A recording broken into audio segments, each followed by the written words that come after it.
একটি সুষ্ঠু অবাধ নির্বাচন হবে এটা উনি বলেছেন। আমরা ওনার বক্তব্যের নীতিগতভাবে একমত হয়ে কার্যকারিতার ব্যাপারে ভিন্ন মত পোষণ করেছি। আমরা বলেছি যে বর্তমান সরকার এবং আরও কিছু দেশ বিদেশি শক্তি মিলে নির্বাচনকে সুষ্ঠু হওয়ার ক্ষেত্রে বাধা তৈরি করা চলেছে। একটি নির্নকশা নির্বাচনের দিকে আমরা যাচ্ছি কিনা সেই ব্যাপারে আমাদেরও প্রস্তুতি হয়েছে, জনমনেও প্রশ্ন করি।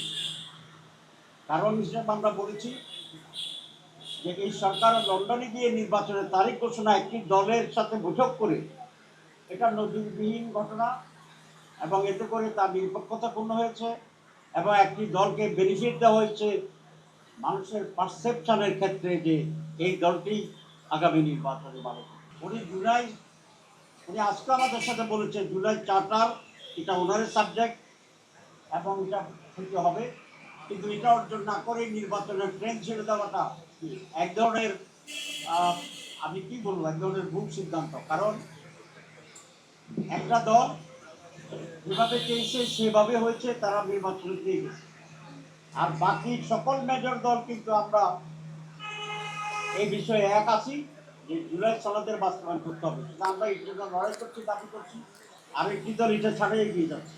এখানে একটা বৈষম্য তৈরি হয়েছে, কারণ একটি দলকে ওপেন্সিভ রাখা হয়েছে আর আমাদেরকে ডিফেন্সিভ দিয়েছে।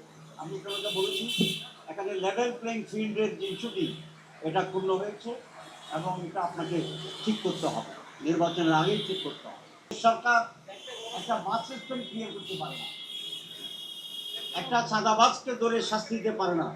সেই সরকারের এত বড় নির্বাচনে এত বড় সন্ত্রাসী এত কিছুকে কিভাবে ট্যাকেল করবে আমরা এতে শঙ্কিত এবং আমরা কিছুটা উদ্বিগ্ন আছি। এই সরকারকে জাতিকে নিয়ে সেই উদ্যোগ নিয়ে সেই পরিস্থিতিকে নিশ্চিত করতে হবে।